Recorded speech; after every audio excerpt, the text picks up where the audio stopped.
ಹಂಟಾ virus attack, ಹಡಗಲ್ಲಿ ಮೂವರ ಸಾವು. ಹೌದು, ಅರ್ಜೆಂಟೀನಾದಿಂದ ಹೊರಟಿದ್ದ ಎಂವಿ ಹೊಂಡಿಯನ್ ಐಷಾರಾಮಿ ಕ್ರೂಸ್ ಹಡಗಿನಲ್ಲಿ ಮಾರಣಾಂತಿಕ ಹಂಟಾ ವೈರಸ್ ಅಟ್ಯಾಕ್ ಮಾಡಿದೆ. ಇದೀಗ ಇಡೀ ಹಡಗು ಮೃತ್ಯುಕೂಪವಾಗಿ ಬದಲಾಗಿದೆ. ಈ ವೈರಸ್ಗೆ ತುತ್ತಾಗಿ ಈಗಾಗಲೇ ಹಡಗಿನಲ್ಲಿದ್ದ ಮೂವರು ಸಾವನ್ನಪ್ಪಿದ್ದಾರೆ. ಸೋಂಕು ಹೆಚ್ಚಾಗದಂತೆ ತಡೆಯಲು ವಿಶ್ವ ಆರೋಗ್ಯ ಸಂಸ್ಥೆ ಮುನ್ನೆಚ್ಚರಿಕಾ ಕ್ರಮವನ್ನ ಕೈಗೊಂಡಿದೆ. 140ಕ್ಕೂ ಹೆಚ್ಚು ಪ್ರಯಾಣಿಕರನ್ನ ಅವರವರ ಕೊಠಡಿಗಳಲ್ಲೇ ಇರಲು ಸೂಚನೆಯನ್ನ ನೀಡಲಾಗಿದೆ.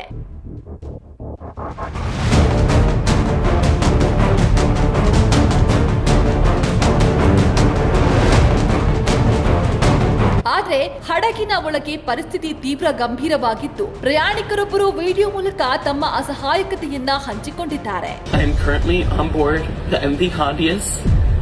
And what's happening right now is very real for all of us here. ಏನಿದು ಹಂಟಾ ವೈರಸ್? ಹಂಟಾ ವೈರಸ್ ಇಲಿ ಅಥವಾ ಹೆಗ್ಗಣಗಳ ಮೂಲಕ ಹರಡುವ ಅಪರೂಪದ ವೈರಸ್ ಆಗಿದೆ. ಸೋಂಕಿತ ಇಲಿಗಳ ಮೂತ್ರ ಲಾಲಾರಸದಿಂದ ಹರಡುತ್ತೆ. ಸೋಂಕಿತ ಇಲಿಗಳು ಮುಟ್ಟಿದ ವಸ್ತುಗಳು, ಆಹಾರ ಅಥವಾ ಅವುಗಳ ಮಲಮೂತ್ರಗಳನ್ನ ನಾವು ನೇರವಾಗಿ ಕೈಯಿಂದ ಮುಟ್ಟಿ ನಂತರ ಅದೇ ಕೈಗಳಿಂದ ಮೂಗು, ಬಾಯಿ ಅಥವಾ ಕಣ್ಣುಗಳನ್ನ ಉಜ್ಜಿಕೊಂಡರೆ ವೈರಸ್ ಹರಡುತ್ತೆ. ಅಥವಾ ಸೋಂಕಿತ ಇಲಿ ಅಥವಾ ಹೆಗ್ಗಣಗಳು ಮನುಷ್ಯರಿಗೆ ಕಚ್ಚಿದ್ರೆ ಅವುಗಳ ಜೊಲ್ಲಿನ ಮೂಲಕ ನೇರವಾಗಿ ವೈರಸ್ ರಕ್ತಕ್ಕೆ ಸೇರಬಹುದು.